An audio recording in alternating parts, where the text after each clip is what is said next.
As always, I'm here just a little bit early to make sure that everything is working and everything is working. Let me make sure my sound is all the way up. And welcome. I'm Nan Simonson, and I'm so happy to have completed with today our 6-day challenge. And it wasn't as much of a challenge in a game kind of way with a prize kind of way as it was to improve ourselves by becoming aware of and seeing the potential in each of the 6 lifestyle pillars that are embraced by the College of Lifestyle Medicine, and around which I have created a message. When I wrote my book, Aging Powerfully, which I finished and published on December 27th of 2020, I was inspired by my work at Dr. Deisinger's Lifestyle Medical General Practice. And I've been there now 2.5 years, going on 3 years, a little more than 2.5 years. And I've seen remarkable recovery. And a lot of it has to do with one particular pillar, that would be food, because that reaches us to the cellular level.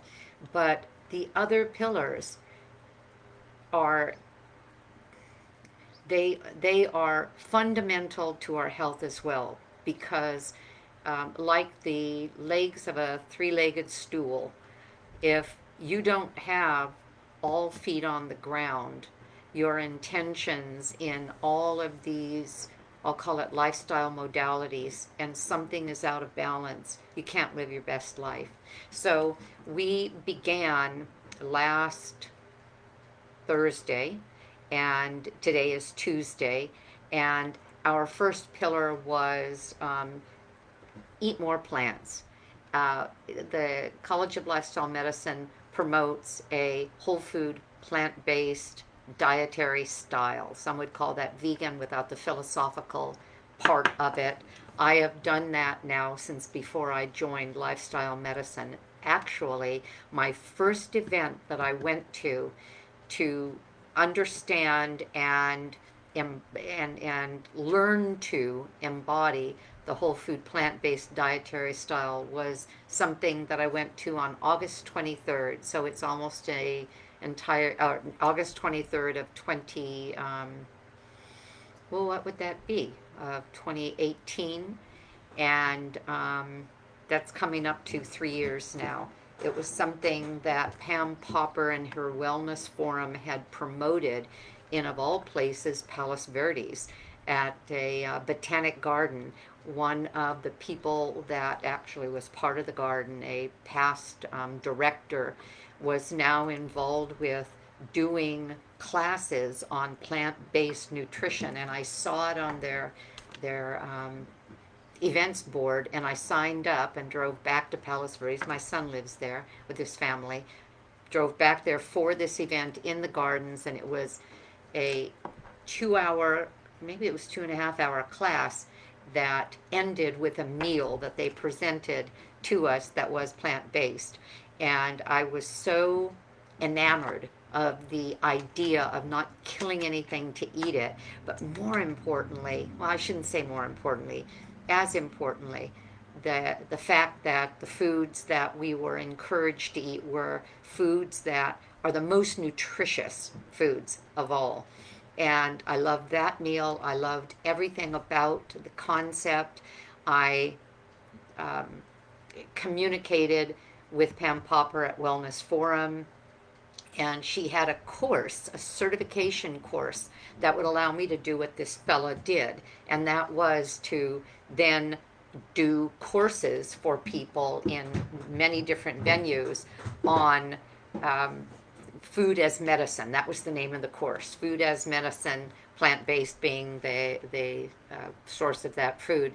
And I took the course and I got certified. I never used it because within a couple of months, well, within a couple of months of month of completing it, I went to a conference in Dayton, Ohio, that she and her group put on, and met a room full of people who were spoken to by dozens of representatives of the whole food plant-based community, completely sold on all of it, fed nothing but plant foods. And that was it. That was in November of 2018, and the rest is history. I was brought on to uh, Dr. Deisinger's group. I met them in November. They brought me on the end of December, and I started doing work with them with patients and the cooking class in January of 2019. All right, so this, so eating more plants, number one. That was pillar number one. Then love more, community. We must have community around us to be our best selves. We are a tribal people. We couldn't live without other people in so many ways. Sleeping well. We must get enough sleep. The recommendation is 6 hours or more, best yet 7 to 8. And moving, keep moving, was our fourth class, and that was about the importance of exercise. And yesterday was on stress relief, and a lot of that has to do with mindset. And I even spoke to you about something that won't be on your notes because it was something I added at the last minute, and that was that our bodies have receptors on every cell, peptides that are either neurotransmitters, and that would be, uh, well, that's a part of the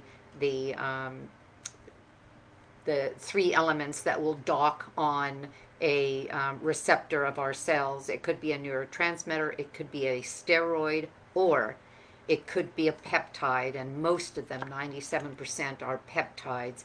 They're formed in our hypothalamus, and they are formed based on what we're thinking and what we're feeling at the time. They dock on a cell, and that cell adopts the energy behind what that is. Now, I'm doing my whole talk again. I've got to move on. But that wasn't in the notes, and that was something, and I put my book back where I usually keep it. The Zen of Happiness is the name of the book. And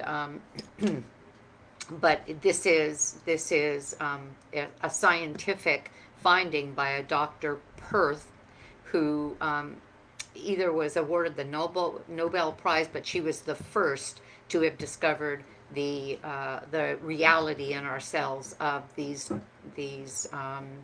receptors, and that's one of the way they found, and she identified the opiate receptors. So today we're talking about being present, and I didn't think, I pull my notes together. I didn't think I was going to talk about what I'm going to talk about right now, but I can't help myself because it reminds me of why this subject. At first I thought, oh, this is something we don't talk about very often, and at Lifestyle Medical, the clinic through which I work, we have compressed those 6 into 4. We don't separate stress and sleep. We call that resilience. And we don't separate nutrition from what I'm about to talk about, being present by avoiding risky substances. So at Lifestyle Medical, we talk about nutrition. We talk about resilience, which is sleep and stress relief. We talk about community, love more, and we talk about movement. That's exercise in any way you move. But in my book, in Aging Powerfully, I couldn't separate the things that I've learned since beginning with the College of Lifestyle Medicine and transitioning, which I did now almost 3 years ago, to a whole food plant-based diet. I couldn't separate that from the story that I told in the beginning of the book, which is the memoir part of the book, and that was And I'm not drawing conclusions that one is based on the other, but sometimes we have catalysts in our life. But the early years of my life were uh, difficult, and food and weight was something that you either gained or lost points from. And it became sort of my it was what I paid attention to, and at age 14, I became anorexic because, as any kid that goes through puberty does, you start to gain weight. I'd always been a skinny kid. My mother, who fought weight her entire life, I think she usually weighed somewhere over 200 pounds. I remember 240 being a number. She was a tall woman, 5'10", but it was large. And she hated it, and she saw that I was a little bigger and kind of nailed me on it. And man, I went right into anorexia until I got so skinny that I was going to be hospitalized because I fainted in a phys ed class, and they said, you either eat or we put you in the hospital. So I started eating, and I went the other way. My brother, who was working out with weights at the time, learned how to get ripped, and you get ripped by not eating, but he couldn't not eat, and so he learned to throw up. This is gnarly. And that's what I did. I became bulimic, and I was that way for 55 years. I'm not proud to say it. I hate it, as a matter of fact, because it controlled my life. That is also what we would call a risky substance. And so let me take you through my bullet points, and I'll tie all of this together. Being present, and that's why I used the term being present, means focusing on the now, in order to live in the moment. When we are either addicted to something or dependent on something else, something extraneous to get us through, we're not present at all, because so much of our energy goes into, well, I can't wait for that. Today, right now, this moment is not satisfying enough. And we strain at the seams for what it is that gives us that hyperbolic kick. And that's where addictive behavior, which does give us a dopamine rush, can come in and control us. Pay attention to the small things. Being present in the moment is something that becomes very hard to do when we are dealing with risky behavior or substances. Smile inside and out. I lived those years with a secret. Anybody who reads my book, who has known me for years and years, and I know some people who have known me since I was 18. I don't know anybody before that, other than my brothers. Nobody knew. Nobody had any idea. And people who are dealing with life in a way that they are using a substance to get them through, and I'll sort of detail what those things can look like, they are not who they appear to be, because there's always something else on their mind, something drawing their attention beyond where they are. And you can call that a fix, and that fix can take many forms. I know, because for me, it was a binge. And in order to be present, fight worry. Accept the things that you cannot change. Change the things that you can, and be wise enough to know the difference. Do you know what that is? That's the Serenity Prayer. You learn that in AA, and you learn that in OA, Overeaters Anonymous, and I tried that dozens and dozens of times, along with dozens of therapists, along with dozens of different medications. None of that worked until a little more than 3 years ago, three and a half years ago, when I was able to beat this beast. And some of that is in the book. Okay, risky substances. What are we talking about? We're talking about tobacco. We're talking about vaping. We're talking about alcohol. We're talking about drugs.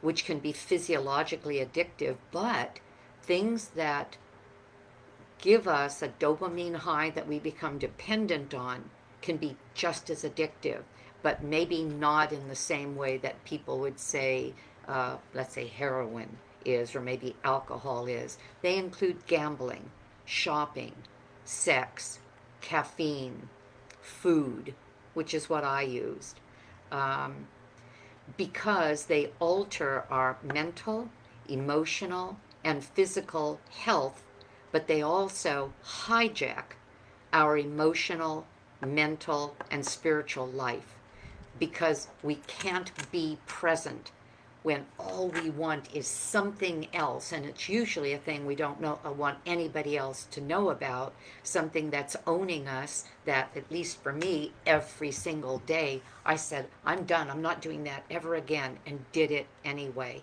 It makes me want to cry just thinking about those, sorry, those painful years. And what I'll say about that is that life is a gift, and worth living consciously every day. See, I know that now because it's been almost 3.5 years that I haven't had to depend on anything. Who and what I am is transparent because there's no secret underneath all of that. There's no struggle every day to try to overcome something that owned me and owned my behavior the way a risky substance, the way not being present would. And to live unimpeded, to live all out with nothing interrupting our patterns in life that bring us pleasure, real emotion, sadness because there's something to be sad about, rather than feeling sad deep inside in a way we can't even discuss with others because, again, we have a secret, is no way to live. Um, Depending on the severity of one's, I'll say, uh, addictive habits, sometimes therapy, sometimes needing to have somebody else help us can make a huge difference. I did have some help, I'm going to say 10 years ago, with something called cognitive behavioral therapy, which they've found uh, to be the most effective in addictive behavior, but it didn't stop it. When my husband was dying of cancer in 2010, and we knew it. We knew he was, and it had been a 40-year marriage, and we knew that he was terminal. The hospice offered therapy, and the therapist was terrific, and we did uh, what did I just call it? Behavioral therapy, cognitive behavioral therapy, and it made a huge difference. Not only with the eating, but it didn't stop it, not at all. But with my getting past some things that I felt sort of hung up with. Donna Lozana, I'll be darned. I'm in the hospital, not, is he here? Hope I can listen later. Yes, you can. Um, I'm just going to write something. Oh, I can't because I can't get this done quickly enough. Never mind. Okay. Yes, these are recorded, and you'll find them even on my YouTube channel ultimately. And I'll say one of my gifts to you is that you will get a PDF form of these notes. Now, a lot of what I'm saying today isn't part of my notes. The basics of being present are part of the notes, but not this sideline conversation that I never thought I would have with you. There was a person, there still is. Her name was Connie. I won't use her last name. I'll call her Connie S., whom I've known for, let's see, about 40 years in a previous business, and we've remained connected through reunions of this business. That was when I had my Tupperware company, when I owned the Tupperware company and did that for 20 years. And she Oh, I admired her tremendously because she was one of the few people that I saw who seemed to be innerly content. That's not the way to say it, but she was content, meaning she smiled inside and out. And you could say, oh, Nan, but she could have been fooling you like you fooled everybody else. But no, I knew her long enough. She didn't need to overeat. She didn't need to drink. She didn't even drink. She didn't, she didn't do anything other than just live her life in a content way. And I always admired her because I thought, I want to be like that someday. I want to have that freedom. It's worth it. And now I have that freedom. Two things made the difference as it related to my, I'll call it addictive behavior. One was a book that I read, Brain Over Binge. And the other was a whole food plant based diet that allowed me to have food that was so nourishing and balanced so well my blood sugar and nourished my brain, nourished me at a cellular level, that my body healed, and the things that led me through the inability to deal with, let's say, anxiety, the depressive up and down, the effects of the up and down glucose spikes, um, not feeling well, everything aching, the knees and the joints and all of that from rheumatoid arthritis that was coming on. That's part of my family's trait tree. All of that got quiet, but that book and then finding a way of eating that allowed me not to worry about weight. Because if you're on a whole food plant based diet, a low fat whole food plant based diet, meaning no additional oils except for the nuts you eat, the little bit of avocado that you eat, the seeds that you have for your omega 3s, you eat as much as you want. You eat clean, healthy food. You're full as you can be, and yet your weight stays low unless you're overdoing, I'm going to say, the nuts and seeds and avocados, and you just learn to balance all of that. So I could put that up on a shelf and just live my life with this healthy, great food, feeling better, helping others, and then adopting my mission, which I say in my book is what's going to keep me going for the next 20 or 30 years, and that is to show, and this is what this entire presentation of, my 6 pillars of lifestyle medicine were all about.